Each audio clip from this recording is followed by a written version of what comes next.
जय जिजाऊ, जय शिवराय. मत माझं, प्रतिक्रिया तुमची, यामध्ये आपलं सहर्ष स्वागत. मित्रांनो, बऱ्याच दिवसापासून एकनाथ शिंदे दिल्लीला जाऊन आले, देवेंद्र फडणवीस दिल्लीला गेले, दोघं सोबत दिल्लीला गेले आणि गृहमंत्री अमित शहांची भेट घेऊन आले. त्यावेळी सर्व मीडियामध्ये, प्रिंट मीडियामध्ये चर्चेचा विषय ठरला तो महाराष्ट्रातील 8 मंत्र्यांचे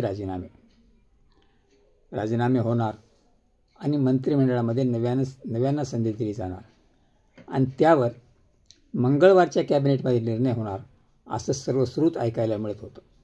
त्या अगोदरच घाटगेंना ज्यावेळेस छावा संघटनेचे अध्यक्ष घाटगे यांना ज्यावेळेस अजितदादा भेटले त्यावेळेस त्यांनी मंगळवारच्या कॅबिनेटमध्ये तुम्हाला अपेक्षित असा कोकाटेवर निर्णय घेऊ असं सांगितलं.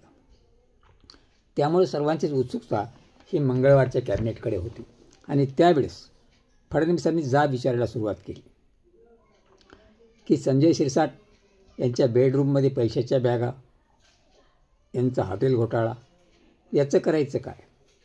संजय गायकवाडांनी विधान भवनातच कॅन्टीन कर्मचाऱ्याला डाळ खराब आहे म्हणून केलेली मारामारी हे योग्य आहे का?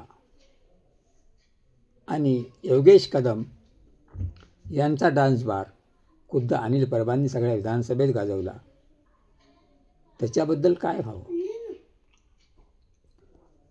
आणि तोही योगेश कदम यांच्या आईच्या नावावर आहे. आणि भरत गोगावले यांची अघोरी पूजा तर संजय राऊतांनी राज्यभर गाजवली. त्यानंतर दादांना प्रश्न विचारताना त्यांनी विचारलं, तुमच्या धनंजय मुंडेंना आपण नुकतंच मंत्रिमंडळातून वगळले आणि आपण पुन्हा नव्याने संधी देऊ म्हणता. त्यांची एका प्रकरणामध्ये जरी निर्दोष सुटका झाली असली तरीही ती याचिका हायकोर्टात जाण्याच्या पाठीमागं आहे आणि दुसरं वाल्मिक कराड प्रकरण अजून जिवंत आहे, त्यामध्ये सहआरोपी करावी अशी सगळ्यांची मागणी आहे.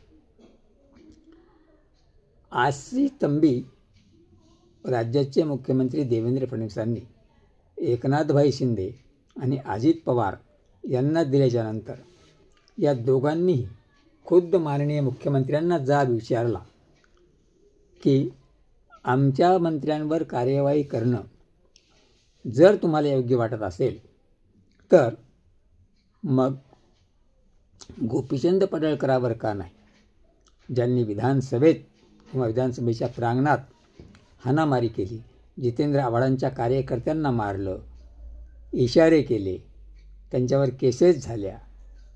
त्याचप्रमाणे अख्ख्या विधानसभेमध्ये हनी ट्रॅपचा जो मुद्दा गाजला त्यामध्ये गिरीश महाजनांचे फोटो, ते व्हिडिओ समोर आलेले, मग त्यांना अभय का? जर आमच्या मंत्र्यांना तुम्ही राजीनामे घ्या म्हणत असाल, त्यांना मंत्रिमंडळातून वगळा म्हणत असाल तर तुमच्या भारतीय जनता पार्टीच्या मंत्र्यांना अभय का? हे म्हटल्याच्या नंतर माननीय मुख्यमंत्र्यांना बोलती बंद झाली, काय बोलावे हे समजेना. त्यानंतर अजितदादांनी मुद्दा उपस्थित केला, जर एकनाथ शिंदेंच्या मंत्र्यांचे राजीनामे घेतले तर राजीनामे घेतल्यानंतर मंत्री पोपटासारखे मिठू बोलायला लागतील आणि एकनाथ शिंदे साहेबांची सगळी पोलखोल उघडी होईल. त्याचप्रमाणे एकनाथ शिंदेंनी सांगितलं, जर दादांच्या मंत्र्यांचे राजीनामे घेतले तर पूर्व इतिहास पाहता माणिकराव कोकाटेची वाचाळ वक्तव्य सोडली तर बाकी कामगिरी ही पहिल्या 5 मध्ये आहे. तेव्हा याचा संदेश वेगळा जाऊ शकतो आणि पवार साहेबांचं बरंच काही कोकाटेंच्या हाताखाली दबलेलं आहे, तेव्हा तेही उघड होईल आणि येणाऱ्या स्थानिक स्वराज्य संस्थांमध्ये च्या निवडणुकांमध्ये आपल्याला महायुती म्हणून सामोरं जाताना आपण जनतेसमोर आपली प्रतिमा काय म्हणून दाखवावी. अगोदरच एकनाथ शिंदेवर होणारे आरोप, अजित पवारांवर होणारे आरोप, दमता दमेनात आपल्या लाडकी बहिणीचा मुद्दा गाजतोय, त्यामध्येही आपण शेतकऱ्यांना दिलेला शब्द पाळत नाही होत ते गाजतो, तेव्हा हेच मंत्री आपल्याला तारून नेतील. कदाचित त्यांच्याच्याने काही चुकून गोष्टी झाल्याही असतील, पण त्या यापुढे होणार नाहीत याची आपण त्यांना काळजी घेण्याची समज देऊ आणि तुर्तास यांचे राजीनामे टाळू. या शब्दावर देवेंद्र फडणवीसांची बोलती बंद झाली आणि शेवटी गिरीश महाजन आणि पडळकरांचं नाव घेतल्यामुळं माननीय मुख्यमंत्री देवेंद्र फडणवीसांना बॅकफूटवर यावं लागलं. पहा, हे सरकार भ्रष्टाचारांचं, दंगलखोरांचं, जुगाऱ्यांचं, डान्स बारवाल्यांचं आणि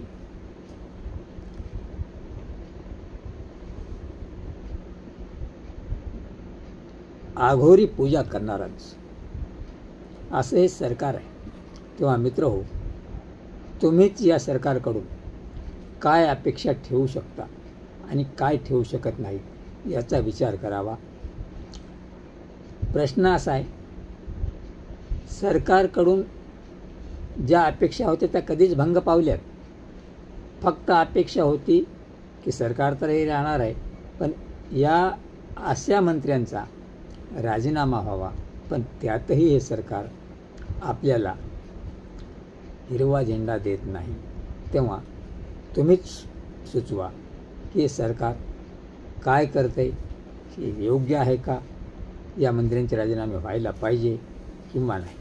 तोपर्यंत जय जिजाऊ.